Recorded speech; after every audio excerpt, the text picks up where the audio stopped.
On today's episode of Gathering the Kings. We think this as young guys, I'm sure you can relate. So how do we defeat that? Or how do we overcome that? What do we do inside ourselves when we're making that decision to not be that egotistical is really what it is. So what it is you've got to understand that you can make money in any kind of economy. Yeah. And because we're already starting to see a recession now, you just have to learn to shift your business at the right time.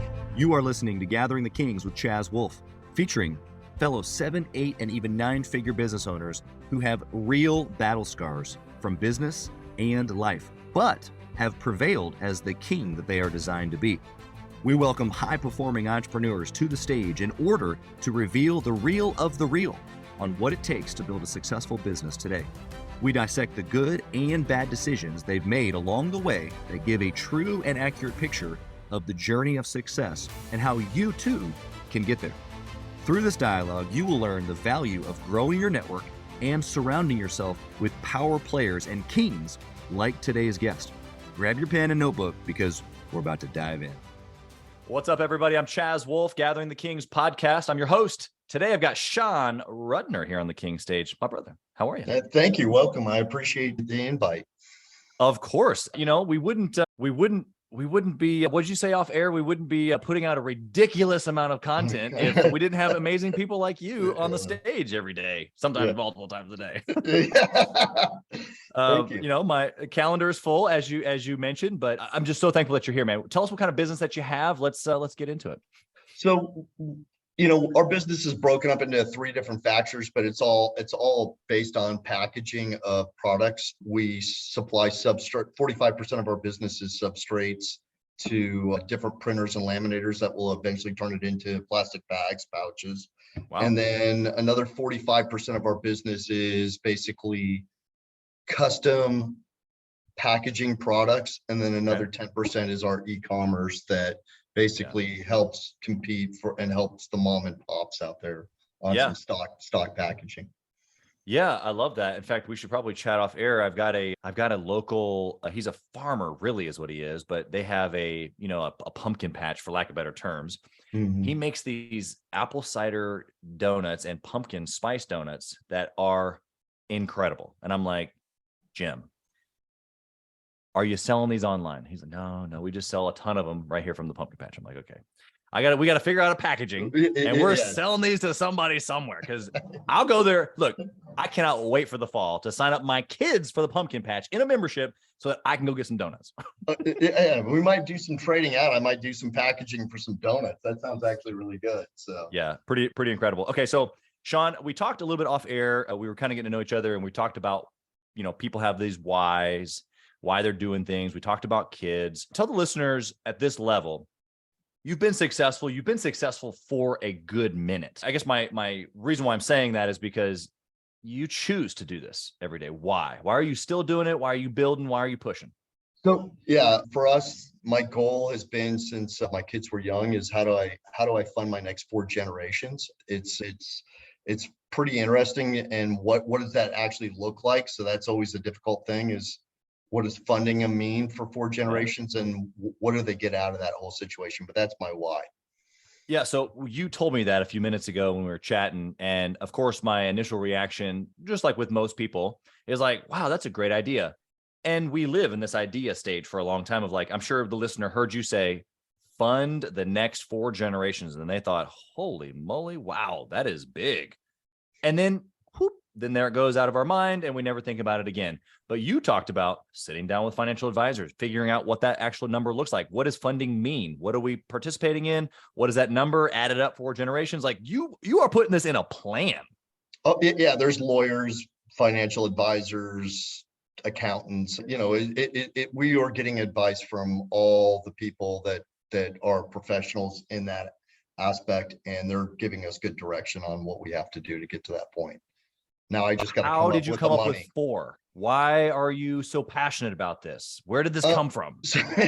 So the thing is you've looked at some of these successful families that are out there. And, the way I look at it is that 4th generation, I'll probably be long gone by the time that 4th generation happens. Yep. So what the goal would be is that, hopefully my kids take on that next step and saying, okay, we want to do the next 4 generations. so that it just keeps growing from that standpoint, so that there becomes a long lineage of our family that has done some pretty amazing things. And that doesn't mean that we're all hoarding this money. That, obviously there's going to be a portion that's going to be going out for philanthropy, but the thing is I look at it as my kids, my grandkids, my great grandkids, if they wake up and they're not worried about money, that means that they can actually go out and make a difference in the world, where money, that factor doesn't become part of their decision-making process. It just says, okay, the world's my oyster. What do I want to go do with it? If I want to go cure cancer, I can go do that and not have to worry about me getting paid as a researcher so little money. Yeah. I want to, excuse me, I want to press into this conversation here just a little bit, because it's such a unique conversation. I think everybody relates to it, or at least thought about it a little bit, if they're a high performing father, at least. I know for sure, just because I've had conversations like this with so many, but not too many people have thought about it in detail like this. That's why I want to kind of press in a little bit. The moments that you've thought about removing the stress, if you will, of going and earning, and then that stealing or taking away creativity or next level potential, how do you balance this idea of, removing that hardship, if you will, or that struggle or that earningness, and still instill into them that even though they don't have to fight for maybe the daily food, to still go out and try to achieve their absolute potential? Like, how have you balanced that with your own kids? So we put in some things where, like at an early age, we started them off that school is their job. Everything is always a job. School is their job. Their spare time, they have to play a sport. It's the old idle hands. So you're starting to create a work ethic at a very early age. I mean, it's funny because both my kids would have their homework done before I even got home from work. The first thing that they would do when they got home from school, finish their homework, then go on to whatever sports practice that they had. And then by, dinner time, they had everything done, and now they can go screw around. And they knew that the easiest way to keep dad off their back is get these things done. And so I think that that's just going to carry on over through, you start that at a very early age, it's just going to carry on over to future generations. They're going to say, that worked for me, I might as well do it for my kids. Yeah. I mean, I love the intentionality, whether it's the order of doing homework first or whatnot. That's how I was raised as well. So I would agree with that, but it's not so much necessarily those things. What you're saying is develop work ethic, put them in situations to be able to make decisions. That's what we were talking about a minute ago. It's not so much giving them advice. It's more of a, how do I build this person up? And so at some point, even at a young person, and then eventually a young adult, they can make their own choices, and they're good choices too, right? Yeah. I mean, when we're talking about making decisions, I mean, I'm trying to arrive them to make, I don't give them advice. I try to ask questions that'll force them to think and arrive at a decision that's probably what's best for them at that point in time. Like we talked about, at times, I'll give direct advice. But most of the time I try to ask the questions that'll get them to think and make a decision. Yeah. So, well, I've centered this entire podcast really around, good decision, bad decision making, because that's what we do as entrepreneurs. Like, if I'm trying to get my children to make good decisions, I'm trying to help them be productive, trying to help them leap over certain things and maybe not have to make certain bad decisions because they've learned from somebody like you or from somebody like me. And that's what the entrepreneur journey is all about. So let's parlay right into your good decision. You can think back. I'm going to take you back to like maybe an early stage in the business, maybe sub, 3 years, maybe first million or two. And I want to know something that you just did that was just, such a clear, good decision that we can learn from. I think that with my background, I've always tried to make sure that I'm involved in the sales process, no matter whether it's my customer or one of our salespeople's customers, and actually listening to the customer and start to understand what their needs are, and then try to figure out, it's basically coming up with a process of saying, how do I create value for this person? Yeah. And it's amazing that if you just ask the right questions, customers will tell you everything you need to know on how to run your business. They're usually not very shy about that when you ask the right questions. That's right. And so then you just take that into effect. Maybe I'm going off into a little tangent of what you're asking that question, but it was just learning that process of asking the right questions and trying to figure out how to create value and differentiate yourself from your competition. Yeah. You've given us several things here. I want to try to go into a couple holes. Number one, you're talking about getting feedback. Obviously, your team and clients, you'd probably agree with both on that they're willing to give opinions, but how did you go about collecting the opinions? Give us some practicals there. I'm not really understanding what your question is. I mean, were you talking about it's usually just face-to-face and asking. Yep. I mean, Face-to-face surveys. I mean, we don't do surveys. To me, the thing is that you can't read body language off of a survey. You can't get emotional inflection off of a survey. Now, the type of sales that we do is we're always B2B. So it's a little bit of a different game. I gotta imagine a B2C, a survey would be incredibly effective. Right. But in a B2B scenario, especially with something that's a consumable like what we sell, you're always seeing the same customer. I'm not unemployed from contract to contract. We're actually just always seeing business. So for us, we get in front of the customers. How do we have the conversations and what are their needs? I mean, that's really, and that's what most of my calls are about almost every day now. It's just sitting on video or face-to-face calls. Yeah, the relationship is what you're talking about in a reoccurring business. And so for a listener who's got an agency or, a packaging or something where they've got a client and they're working with this client for potentially years, the mistake that probably some people have made is that you just sign them up, you start doing the work, and then you forget about them, right? And then eventually their needs change or something gets mixed up. There's no relationship there. So they kind of just quickly shift and move to somebody else who's maybe a little cheaper or maybe faster or whatever. They're willing to jump for those things because there's no relationship. So I hear you saying relationship, but inside of that, it's not just trust and like stickiness of like keeping them to you, but also it's like legitimately as they grow as a business, you're in tune with what they need and you're able to adjust. Would you add anything to that? Yeah. So it's funny with our business, we actually look at new channels in a couple of different areas every 6 months. So we're trying to launch a new channel of products that we don't supply already. And so what we're always doing is asking our customers, what are the demands? I mean, we were just on a call with a major customer this morning, and they were like, Sean, we would love for you to start stocking this product here. Yeah. Okay. Yeah, sure. Sign me up. Let's do it. And it's just common sense that you actually listen, but you would be amazed at how many companies would say, oh, well, that's going to turn into too much work or listen, I'm looking at the lifetime value of that customer in our industry. That's really what we're always constant. And plus it's a good relationship. So that's what you want in the end is that you have that free flow. I mean, I think salespeople have a tendency to go off on a tangent and they try to be too salesy. You're in a business transaction. Don't be a salesperson, be a business person and work out a business transaction. So we inside of our little umbrella of companies, we have a company called Transcend Transaction. And this whole idea of it doesn't have to be just in and out. And what you're talking about, most salespeople are about the deal, they're about the commission. It's a one and done scenario.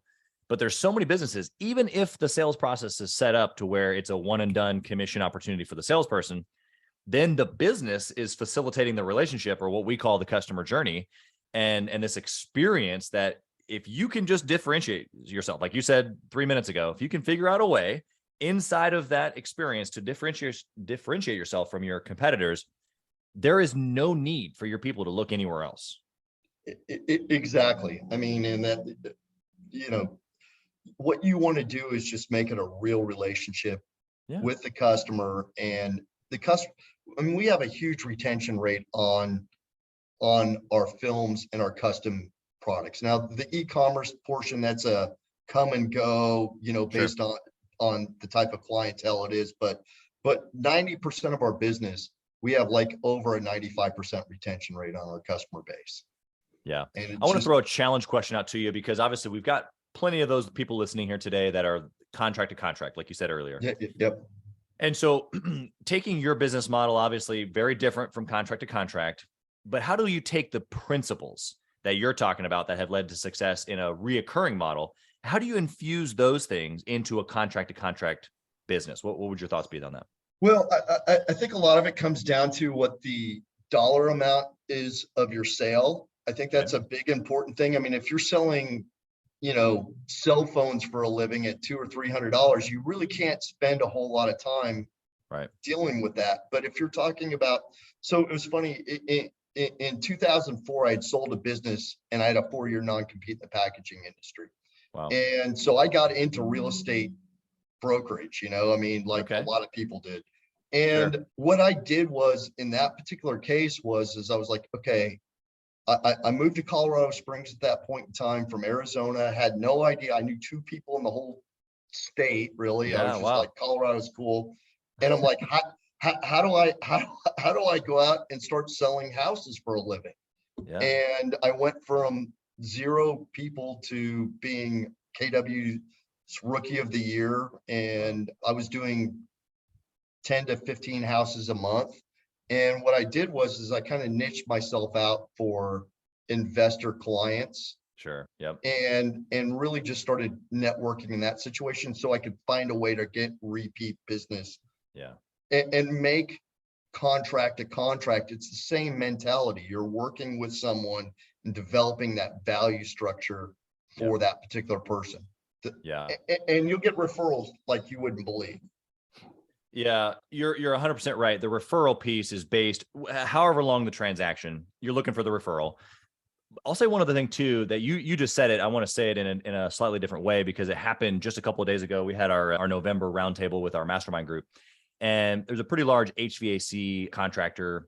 He sells units. He's a nationwide type of a business, and he said that he was talking to an excavator who's taken on a couple $1 million projects, singular projects. And has grown rapidly. And his response to that was cool, like great. Keep like those were based on relationship with some GCs and all kinds of really good stuff that we've been talking about here. But his encouragement was you got to figure out a way to get reoccurring business because sometimes things fluctuate in a recession or in a housing market up or down and things just get bottled up. And if you're going project to project or contract to contract, in your point here, if you can figure out a service or if you can figure out a reoccurring thing that you're adding value to the same customer just over a period of time, it creates not only stickiness, but it creates a recession proof, kind of another lane for your business. Yeah. Recession resilient. Yeah. Yeah. I mean, if anybody was in real estate in 2008, 2009, they know, I mean, it was a painful time. So yeah, just stop. Yeah. And the funny thing is lucky for us, we started up a property management company in 2007. So it allowed us to actually build up a clientele and have some stickiness and some consistent revenue. And actually, we sold that business to start this business when my non-compete ended. So it was kind of one of those, thank God it came along and we did it, That's incredible. All right, let's flip to the other side, Sean. I want to know a bad decision, something maybe a little bit embarrassing. What can you share with us? I can tell you this, that bad decision. I didn't listen to people in real estate that had been around that business for a long time. They all warned me what it was all about. I was very inventory heavy at that point in time for my own properties. Yeah. And was in an over leveraged position. So I would say the bad decision is not listening to people that said, I've been through this 2 or 3 times. Yeah. And thinking that you're smarter than everybody else is, and that was probably the biggest eye opener of my lifetime. So yeah, I would say that was probably the worst decision I've had. Okay, so I think we can all kind of piece together what you're talking about. Real estate, you mentioned the time frame. Okay, fine, got it. How does the listener today, because we all do this, we all hear the guy like you right now saying, I made the mistake, don't do it. I've been here 2 or 3 times before, just like you heard back then. And what we think in our brain is, oh, he's just being negative, or, oh, he's being conservative, or, oh, he's old, or whatever our thoughts are, Yeah. Like we think this as young guys, I'm sure you can relate. So how do we defeat that? Or how do we overcome that? What do we do inside ourselves when we're making that decision to not be that egotistical is really what it is. So what it is you've got to understand that you can make money in any kind of economy. Yeah, and so just because the economy is starting, because we're already starting to see a recession now. Some people call it we're in a recession. Some people say that, it depends on which side of the tracks you live on. So, but that being said, you can make money in any kind of economy that's out there. Right. You just have to learn to shift your business at the right time. Yeah. And this is where you've always preached on every podcast that I've listened to. Make sure you're finding good mentors, finding good, mastermind groups. Yeah. Someone has been through this exact same scenario in the past. Don't try to reinvent the wheel. That is really just listen to someone that's done it. Maybe you can tweak it a little bit for the current circumstances or for your current personality. But there are been plenty of smart people that have lived before me, and there's going to be plenty of smart people that live after I've lived. So you got to kind of go into this thing a little humbly and listen to what other people have to say. Doesn't mean you have to use that as gospel, but make it part of your decision-making process. Yeah. I mean, first off, I not only agree with you, but you were just saying something that made me think in a probably a lane that I've never thought in before, but this legacy stuff that we were talking about at the beginning, the serving 4 generations and how big that is. Yeah. To think that there's going to be systems and processes in place for literal my relatives that I don't even ever meet, right? That is beyond most, right? And so I think that the same thing that you just said is like, if we can remove ourselves far enough away to know that we're not only that we're mortal, but that we're finite, like it's going to come to an end.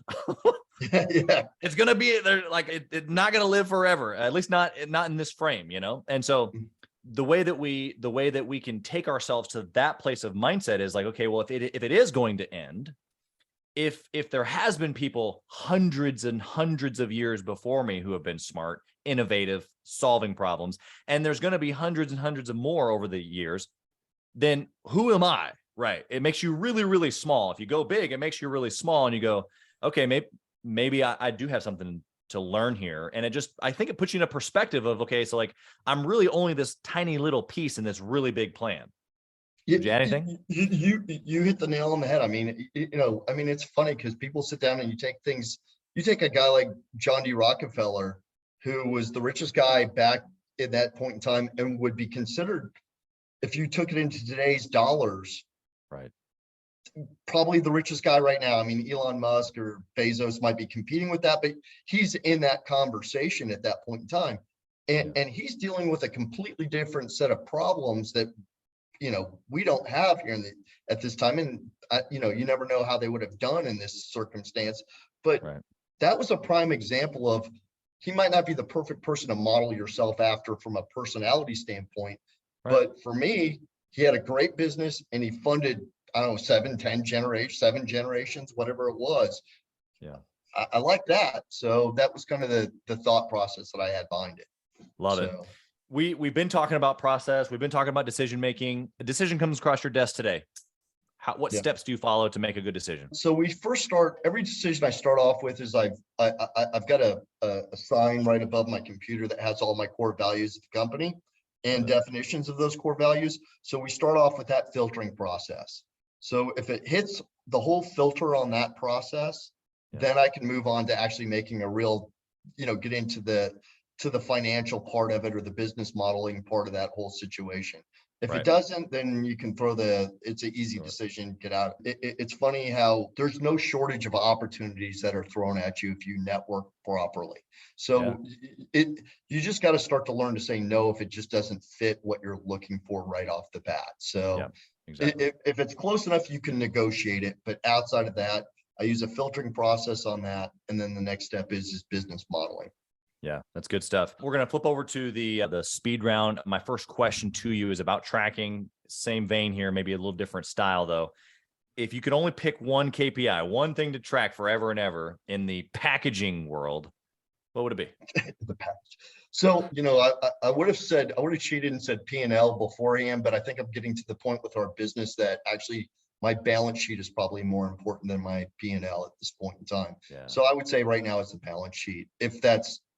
I know that's a big KPI, but it is. I was going to say, what are you looking for on that for you when you take a glance? I mean, obviously there's certain tactics when you take a glance at a P&L, it looks a little different with a balance sheet.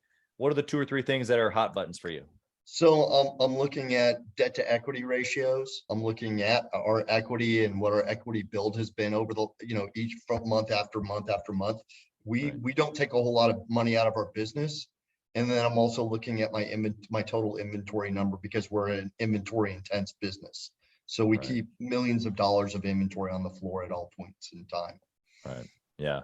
Yeah. Any small tweak on that in the wrong direction, like most people with their P&L, if they can't manage a number on there, it can go wrong pretty quickly. Very good. Absolutely. What book would you recommend, Sean, for a business owner trying to scale, trying to build their business? So it was funny because listening to your podcast before, I put a lot of thought into this. If I was going from 6 figures to 7 figures, I'd probably call it E-Myth Revisited. I thought that was a very good book. Yep. I think it gets you into some basics there. Yep. Then I think from going from 7 figures to the 8 figures that we're at right now, I would say Good to Great or Built to Last, both by the same author, obviously, are phenomenal books for taking it to the next level. At that point in time. Yeah. And Good to Great is one of those books where I think everybody knows how to quote a few, 2, 3 things out of it. But when you have the opportunities later, I think once you have a team, once you have some key roles in your team, you start understanding really what the lever points are. And that's a phenomenal recommendation for that level. You're right.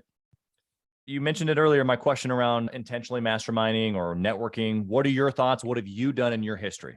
So historically, I used to be part of Vistage. And that was when I was in California.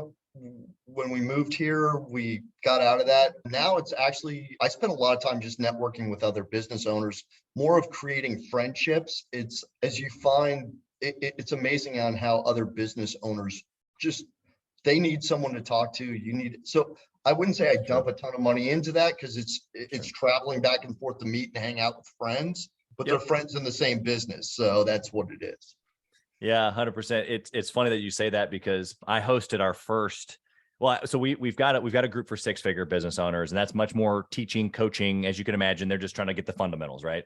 Yeah. And in our 7 and 8 figure group, I had our very first event. I had this whole agenda and structure, and it was great. It worked out fine. But what I came to learn was that they just wanted to, hey, look, I just want to step away for a minute and be around some other high level people and just be.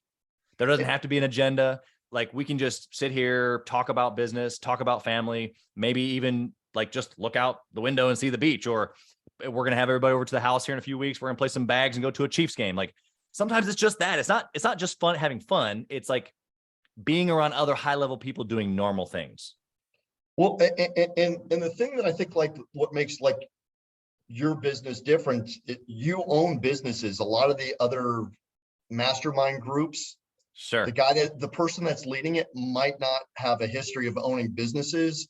And so I think that's also an important thing that someone's got to sit down and listen to. Is going, I've been there, I've done that, I know what I'm talking about in these areas, and we can have a good conversation. But yeah, that's really what it comes down to. Is it's amazing how that path just, you don't know which rabbit hole you're going to go down when you're just sitting around with a bunch of people and just talking.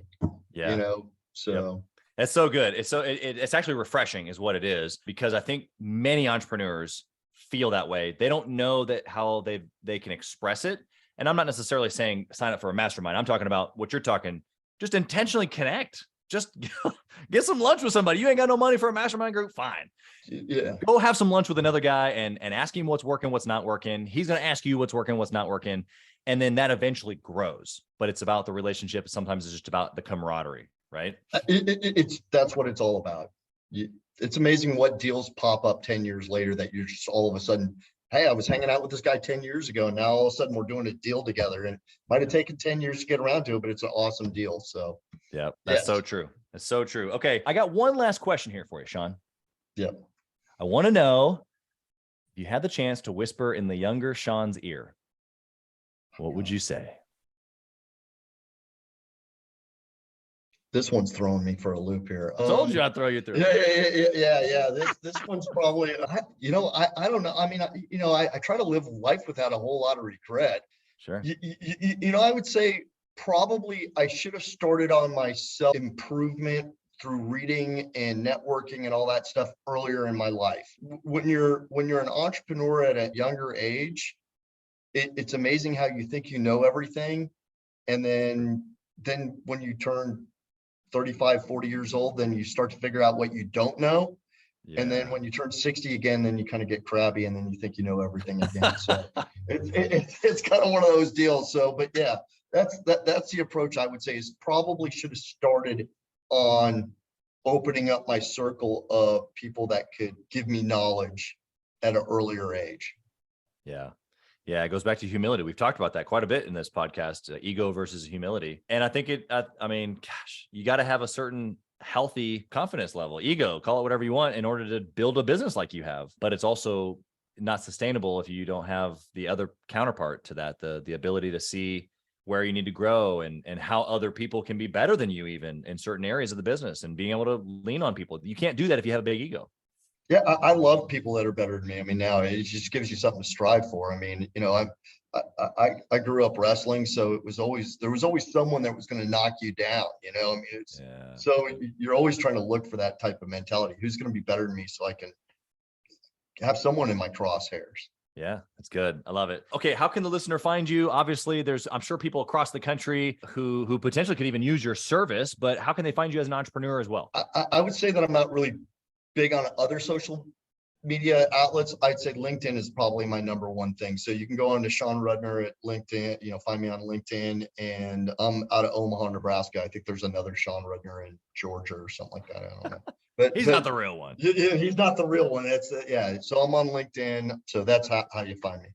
Perfect. Well, we'll put that in the show notes as well, just to make it super easy for them. Sean, thank you so much for being here. Just insight into an industry, into a family. I mean, 4 generations. I'm walking away going, okay, I've thought about this. I've become obsessed with this idea. You've taken it to another level. I got some work to do. So thank you for giving that to me. You gave it to my listeners. We appreciate you. Blessings on your family, your business. Thank you. Thanks for being here. Thank you. I appreciate it. Thank you. All right. Thank you for listening to Gathering the Kings today. I hope that you were able to pull out a few nuggets to go apply into your business right away. More importantly, though, I hope that you're realizing that it takes more to be successful than just being by yourself, doing it all on your own, carrying the weight all by yourself. What I have realized, not only in my own journey from multiple businesses and multiple different industries, and now interviewing literally over 200 or 300 other very successful 7, 8, and 9-figure business owners, is that it's tough to do it alone. And so Gathering the Kings literally exists to bring together successful entrepreneurs. In fact, we are putting together 1,000 kings, specifically who are grateful but not done. We're intentionally assembling kings who fight tooth and nail for their business, family, and communities. And here's what we believe, that in the pursuit of excellence in those areas, that it ignites within us the responsibility to govern power and forge a lasting legacy. So if that relates and resonates with you, and you know that you need people around you, sharp, qualified, other very successful business owners, I want you to go to gatheringthekings.com. I want you to take a look at what we're doing and see if it makes sense for you to be part of our pursuit to 1,000 kings. Talk soon.